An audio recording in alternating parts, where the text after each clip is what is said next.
Hey, what is up everybody? It is AJ here, and in today's video, I'm going to tell you exactly what happens when you walk 10,000 steps a day for 6 months because, well, I just did it.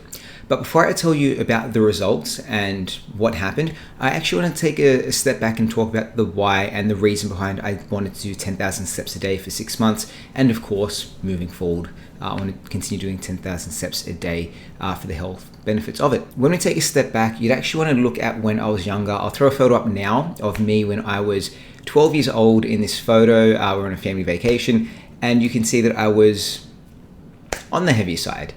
And of course, I kept putting on weight between the ages of 12 up until just before I was 18, where before the age of 18, I weighed over 100 kilos and I was clinically obese. As you can tell, I've lost a lot of that weight since then, but health and fitness have been a very important factor in my lifestyle since then. And, just to show you some feel good stuff, here's a photo of me when I was 23 years old in Europe, living my best life. At that time, I was hitting the gym a couple times a week. I was cycling a few hundred Ks every single week, and I was walking and running and really just taking fitness seriously. Fast forward to where I am now at 31 years old. I've put on a little bit more weight. So in Europe, I was around 70 or just under in terms of 70 kilos. Now I weigh around 74 kilos. And I was starting to look for a way of how can I keep weight off? How can I get back under 70 kilos with something that fits into my lifestyle? And doing a lot of research online, everyone kept saying the best way of keeping weight off is actually through walking. So I thought I'd put this to the test. If you look at actually, and I'll show you on my phone here, back in 2016, I was doing 11,000 steps a day every single day, or on average, without even trying. And then as I got older, got an office job where I was sitting down a lot more, you can see it goes from 11 to 7 to 5,000 steps a day, up until this challenge that I started back in April. Originally, the challenge was actually going to only go for the month of April, but then I decided to push it from 1 month to 2 to 3 to now 6. And of course, I'm going to do a 1 year video. So in another 6 months from now, I'm going to take a step back and actually see what happens when you do 10,000 steps a day for an entire year. But if your question is to what my motivation is, and I think if you're watching this video, yours probably is too, it was around losing a bit of extra weight and a bit of improving my health overall. So the way I tracked that I was doing these 10,000 steps a day or on average was really just using the Apple Watch to record my steps. So I'd put it on first thing in the morning, take it off, last thing at nighttime, and I'd use 2, maybe 3 key metrics, which I'll throw on the screen now. But you can see here that I was doing 10,000 steps a day just using the pedometer on here, where I was actually doing more than that. I was doing 11. At one point I got up to 12.5, and this month I've just squeaked in at 10,007 steps on average for the month of September. And then of course, I'm not going to go into the weight right now, but we will look at how the weight changed in a little bit in this video, because I want to talk about the challenges at first. There are a few challenges when it comes to moving from a more sedentary lifestyle of barely getting 5,000 steps in a day to going to 10,000 and above, right? And you have things like finding the time, finding the motivation, the weather is crappy, you don't feel like it, all that sort of stuff, right? I can tell you that the first day that I decided to do this challenge, it started raining, and I was like, wow, what a great way to start. Can't even go outside, it's raining. So I jumped on YouTube, I typed in 20-minute indoor walking workout, and I did a 20-minute walking workout feeling sort of silly, but you know what, I still got my steps in for that day. And when it is raining outside or it's too dark and you can't go out, I actually found doing those 20, 30, 40-minute YouTube videos of step workouts quite fun, quite entertaining, and it meant I didn't have the excuse of the weather outside, whether it be too cold, snowing, raining, too dark, whatever it is, because I did it in the comfort of my own home. So if you're thinking you live in a place where the weather isn't that great, I started this in winter in Australia, where most people would go in and hibernate, and I thought if I can do it in the start of winter, well then as we get into the other nicer months of the year, it will become easier. So if you're wondering, is the weather going to stop you? Don't let it stop you. Of course, when it is nice outside, I'd recommend going out. But if not, you can turn on a YouTube video and do your steps there. The other time was, or the other factor about, putting this into my day was actually finding the time. And what I found was I started my day, if I could get the steps out of the way first thing, I'd already accomplished something that day. So what I do basically every single morning is I'd wake up 6:30, 7 o'clock, put on my shoes, and I'd go for a walk that was between 40 minutes to an hour. And that means if you do about 10,000 steps every 10, if you do about 1,000 steps every minute, I've done, between 4 and 6,000 steps before 9 a.m. before I had to go to work. And that really set me up for the day, because if I was knocking out more than half my steps or thereabouts before the day even started, I'd do a few thousand steps at work, and then by the time I get home, I've either hit it or I've just got to go for a short walk and I'm done. So I'd recommend, if you can, start your mornings by going for a walk just to get those steps in. You don't have to do all of them, but just get some of them in. And what you do is you start to build a routine and you start to enjoy it a lot more. The first month was definitely the hardest. I really had to push myself every single day to go for walks and to get out of the house because I hadn't built the muscle yet. But then what I started to do is actually find ways to A, enjoy when I was going for a walk, and B, find more ways to actually walk during the day. So if I was going to the shops, for example, if I had a work call, I'd walk to the shops if I needed just a few things and I didn't need to bring the car. And it'd be a 10-minute walk there and back. 20,000, 2,000, 3,000 steps, because I'd walk to the shops, 10 minutes, walk back and walk around. There's an extra 3,000 steps that I wouldn't have had previously. Or if I've got a whole bunch of work meetings, but I can take some of them on the road, I'd actually just pop my AirPods in, go for a walk, and tell people I'm not turning on my camera right now, I'm going for a walk, and I'd add in an extra 20-30 minute walk during the day. So I'd recommend trying to find ways to really incorporate walking into your day. It just makes it so much easier, because it's no longer just a task you have to do, but you just make it part of your lifestyle. And I can tell you, once I started doing that in the first month, it actually became easier and easier and easier. And now when I don't go for a walk for a day, I actually miss it and I try and make it up the next day.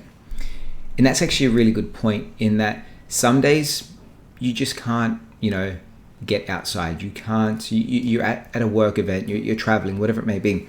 So I'd also look at what my week and my month looked like, and I'd also try to bank some days. So on the weekends, if I could, I'd rack up 15, 16,000 steps on a Saturday and a Sunday, so that I know that at the start of that week, I've actually gone a bit over, and then I can have a few days where maybe I've hit 7,000 steps, but overall I've done 10,000 steps for that week. So, I'd use that banking term of getting more at the start of the week on the weekends. So then during the week, if I had something that, stopped me or slowed me down, it's okay. I'd already made those steps up. And the other thing about making it part of your lifestyle is bring people along with you. My wife and I, on the weekends, the first thing we do is we wake up and we go for an hour walk. We're lucky enough to live close enough to the beach, where we walk down to the beach, turn around, come back, go to the coffee shop, have a coffee. But by the time that morning's over, we've already done basically our 10,000 steps, and we've started the weekend off strong. And it's more enjoyable when I bring her along, because you have a talk, you have a chat, you get to spend some great quality time together while getting your exercise in. So don't think you have to go about this alone. If you can, bring people along. There's been times where I'll bring a friend along, whether it's a work colleague, whether it's some friends that live close by, but you go for a walk, you catch up, you get outside, you get some sun, and you really make it a benefit to your life, and it's not just exercise for the sake of exercise. So I'd recommend, if you can, bring some people along and really, make yourself a little walking community around you. Another key benefit I found when I'd go walking is that it gave me time to actually listen and learn.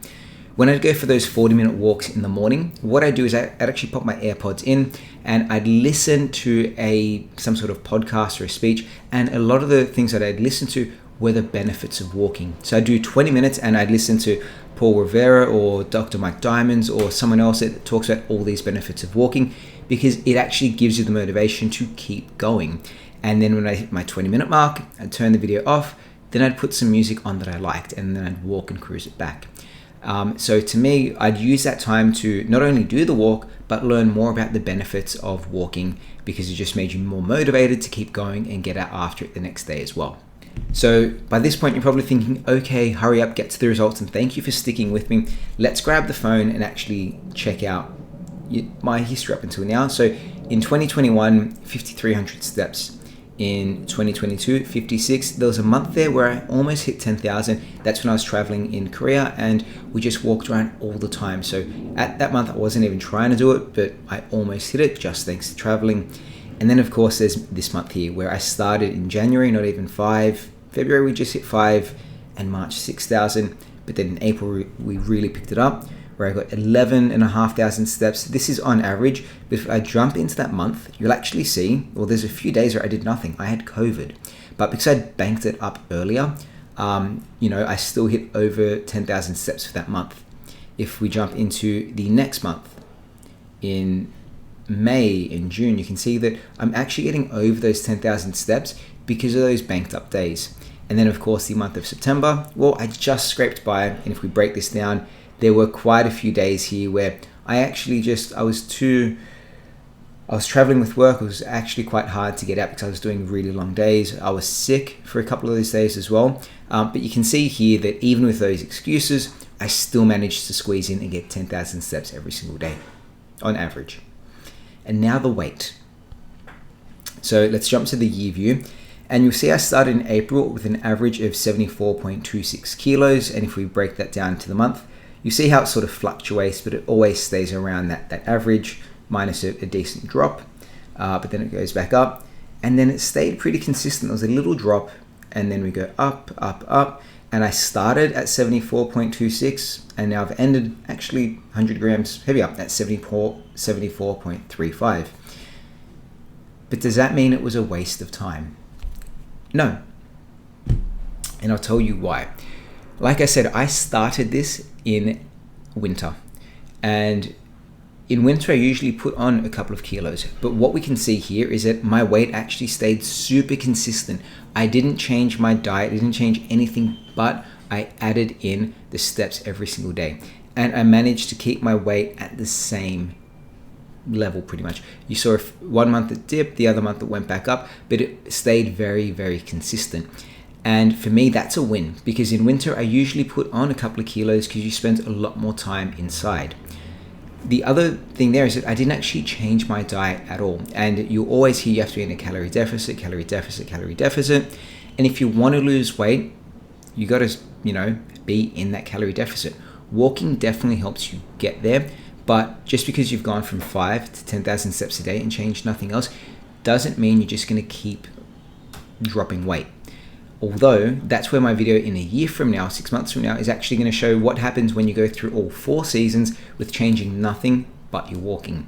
I personally think that as we're moving into summer and my days get more active, I spend more time outside, the walking is the only thing I'm going to change. Not my diet, not my training, nothing like that. I reckon in 6 months from now, I'll be closer to that 70 kilo mark because I've built the muscle of walking. And aside from just the weight loss, there are so many other health benefits to doing this walking challenge. I love the fact that in the morning I wake up, I get the sun straight away. It helps wake me up in the morning so much better than going straight onto my phone. I've got more time to spend with my wife and friends because we go for walks now and have time to actually catch up away from our digital screens, and it gives us something to do, and it can be done every single day. It's not a strenuous exercise. Because I get it done early in the morning, I've also accomplished something first thing, which really starts your day off quite well. And it's just a nice way to really, I just wish I started this sooner. Did I think I'd lose more weight? I actually thought, yeah, if you look at all the stuff online that says walking is going to do it for you, I thought by this time I would have lost maybe 2 kilos or so. Obviously that's not the case. But was this 6 months a waste of time? I don't think so, because I think I kept off the couple kilos during winter. I feel better for it, both mentally and physically. And it's a sport, if you want to call it a sport or an activity, that I really enjoy because I can do it every single day. I just want to wrap this video up by saying that if you are thinking about getting into walking as a daily activity, I would definitely recommend it because it makes you feel better both physically, mentally, and emotionally. It can be accessible to almost anyone. It doesn't cost you a thing. And I believe there are a lot of health benefits to it. If you're interested in seeing what my results are going to be in 6 months from now, so where I've done a year of walking, make sure you hit that subscribe button so you don't miss that video when it eventually does come out. Let me know your thoughts on walking in the comment section down below. Thanks for watching this video, and I'll see you next time. Bye.